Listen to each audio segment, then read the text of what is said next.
Sabi nila, kung gusto mong yumaman, kailangan umalis ka daw ng Pilipinas. Tsaka bakit parang sa ibang bansa, ang bilis-bilis mong umasenso? Bakit kaya ganun? Well, honestly, to answer those questions, I think based on my personal experience, no, na I've been to Canada and I've lived there for like 12 years, and some of those years I worked as an employee and some of those years I was a small business owner. So based on my experience, it depends. Like, it really depends on your behavior or on how you manage your money. Kasi, first of all, yung word na yumaman is very subjective talaga.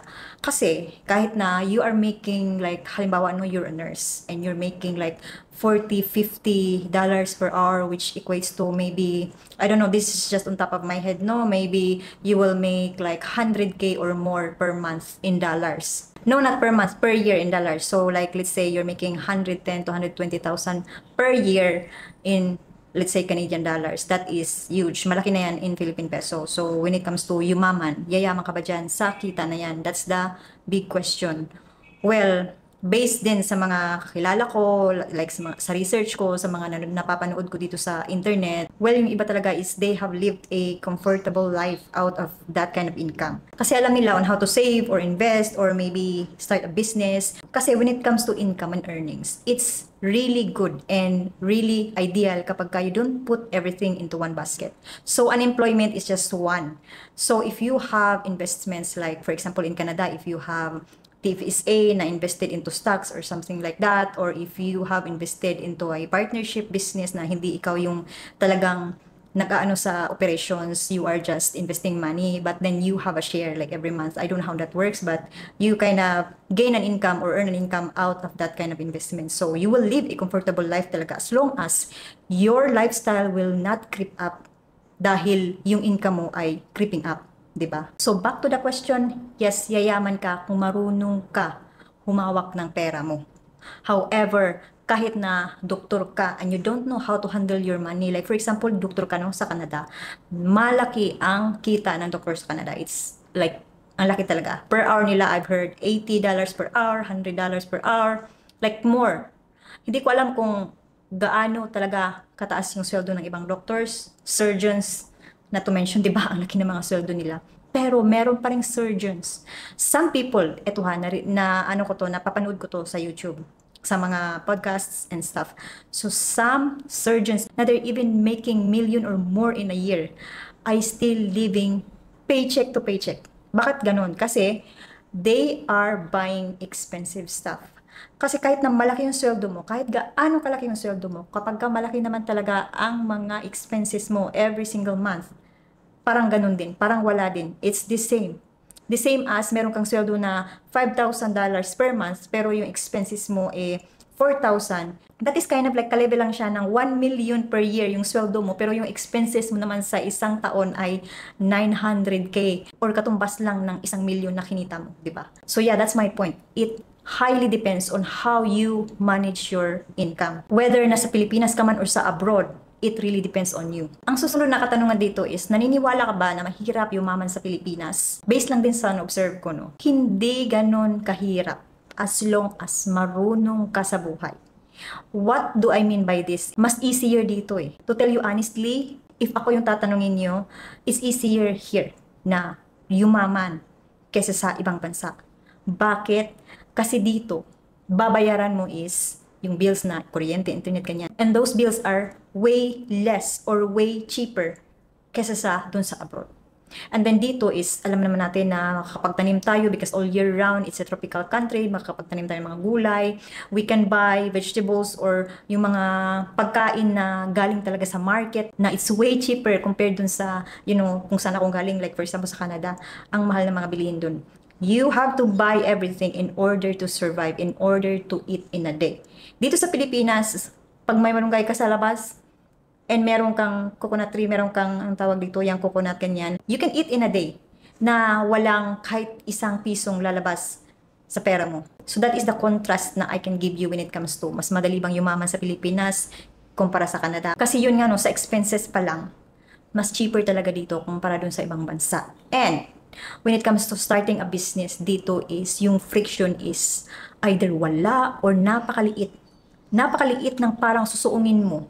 para makapag-start ka na ng business. So, just an example, no? Dito sa Pilipinas, you can just start any day, anytime you want, as long as you have, for example, if you need the capital, if you have the money na makapag-start ka ng business, then you can right away. While sa Canada, based on my personal experience talaga to ha, you cannot just start right away. Anything na, kasi there are laws, regulations, bylaws na you need to abide na kailangan mong register yung business mo, kailangan mag-research ka na ganito, ganyan. Alam naman natin siguro na when it comes to Western countries, stricto talaga sila pagdating sa mga ganyan.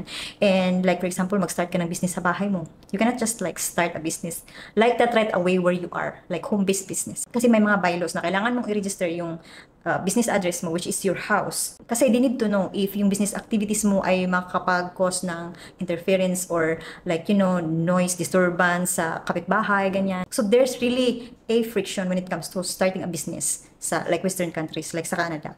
Pero dito sa Pilipinas, you can just start anytime.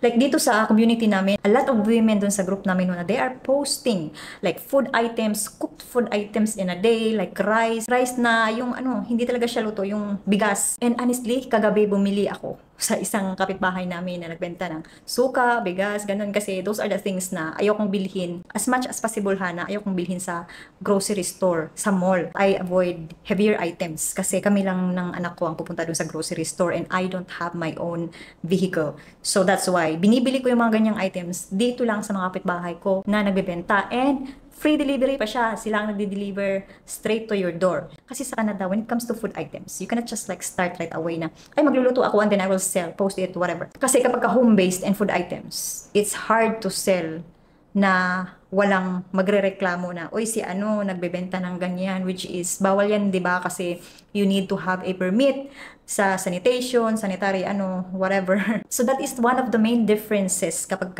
mag-i-start ng business dito sa Pilipinas at saka sa abroad. May kakilala nga ba ako na yumaman na nag-abroad? Well, personally, wala akong masabi kasi may mga kakilala ako na nag-abroad na they lived in the US or Canada for a long time, like for a long time talaga, and hindi naman like yumaman. They have, I guess, built a house, something like that. Pero when it comes to yumaman, diba, yung may mga business ka, like hindi ka na talaga nagtatrabaho, yung parang ganyan. Like you're really living based on what you want to do, hindi ka na, kumbaga, humahustle to make money. Yun yung interpretation ko ng yumaman ha, yung you can live every day without thinking na I need to get up this time of the day because I have to hustle or whatever, kahit na businessman yan or employment. So yun yung interpretation ko ng yumaman. So when it comes to personal experience, wala akong kakilala. However, naririnig ko at nakikita ko sa online na merong mga ganun. Merong mga tao na nag-abroad and then they have invested here in the Philippines and they came home na wala na silang gagawin. They only have to live in their house na malaki and then they have their business running na hindi sila yung talagang gumagawa doon sa business nila para mag-operate. They just manage or they just go there like once a week para makita kung ang state ng business, ganyan. Hindi talaga sila yung nakahandle sa operation, day-to-day operation. So that's my interpretation of yumaman, yung namumuhay ka na lang based on what you want to do every day. Na kahit ilang oras ka matulog, kahit na anong oras ka bumangon, walang magsasabi sa'yo or wala kang obligation kumbaga na you have to do certain kinds of things in a day para kumita. And also one of the deal breaker din when it comes to yumaman or expenses or finances when it comes to here and abroad. Dito sa Pilipinas, I find na when it comes to taxes, a lot of people even are earning online without paying taxes. And some of them probably, if they have reached the threshold, is naging tax evasion na siya. Since dito sa Philippines naman is hindi talaga siya masyadong stricto. Kasi wala pa silang gaanong system on how to track people earning money like everywhere, like every source. Unlike dun sa Canada, you have to declare everything.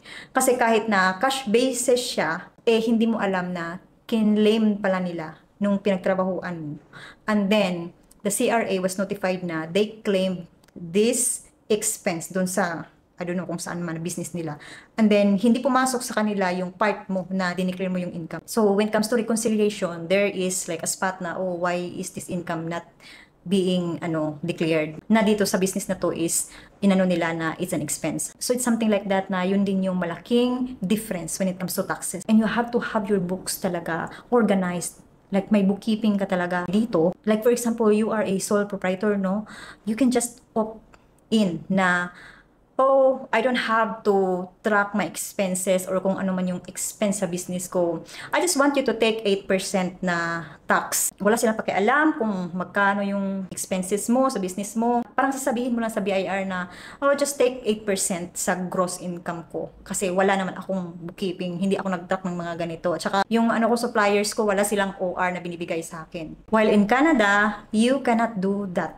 Kasi you have to keep all your receipts, track all the expenses based on categories, and then it's not like ganito sa kanya. There are a lot of things to consider when it comes to taxes. And kapag ka na-reach mo na yung threshold na ganito, like 30,000 a year or in a certain period dun sa Canada, kailangan mo nang magpataw ng HST, GST, or what we call sales taxes. And you have to know that as well ahead. Kasi kapag ka na-reach mo na siya and you didn't know, kahit na hindi mo hiningi yung sales tax sa customers mo, pero na-reach mo na yung threshold, you have to remit that money kung magkano man ang owing mo sa gobyerno, kahit na hindi mo hiningi yung pera na yun. So that is kind of a loss on your part. So, paano nga ba yayaman? There are a lot of things that you can do. I myself, hindi ako rich. However, I'm constantly trying my best to come up with something like entrepreneurship, like selling something or whatever it is para ma-reach ko yung level na I don't have to work in a day or my husband doesn't have to work in a day para kami ay, mamuhay. We can just like go to the beach and like picnic, ganyan sa isang araw na hindi namin iisipin kung saan kami kukuha ng pang bills next month or something like that. Yun kasi yung interpretation ko. So the ways in order to come up with such income na ganon yung sa Bisaya is hayahay. I don't know if you Tagalogs can understand the word hayahay, pero there are a couple of things that you can do. Of course, number one is yung entrepreneurship. You may be selling something kahit na you're selling your own products, or you can be an affiliate, as long as it's something about business entrepreneurship. Yun talaga yung isang way na yumaman yung isang tao. Another thing is side hustles or digital work. Yung sa ngayon, no, in this age, there are a lot of things you can do online. Like creating digital products, like creating designs to sell, side hustles, like for example, making content, creating content, as you maybe heard, no, sa Facebook na ang daming yumaman, na ang dami talagang nag-improve yung buhay nila dahil sa content creation, dahil sa vlogging. So that's one of the ways na you can explore or you can practice para maging isang vlogger and make a lot of money so you don't have to work, or you can just work based on your time na hindi talaga siya pressured. You can just work anytime you want. Another thing which is I'm not a fan of, this is nice to do pero hindi ako fan dito sa ano na to na para yumaman, is smart money habits. Well, it's one of the ways. Pero kung wala kang income, ano naman ang i-manage mo, diba? This is my point na kapag ka there's no source of income, ano ba ang i-manage mo? But you can do this kapag ka meron ka ng pera, no? As I mentioned at the very beginning of this video na you can handle your income, your earnings very smart para hindi siya maubos. So that your lifestyle will not creep up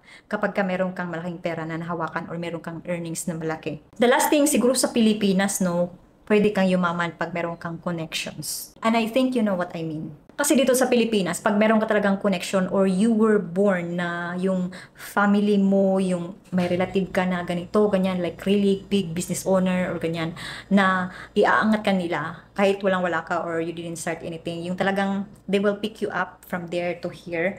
Yung talagang ganun na type of help is talagang aangat ka.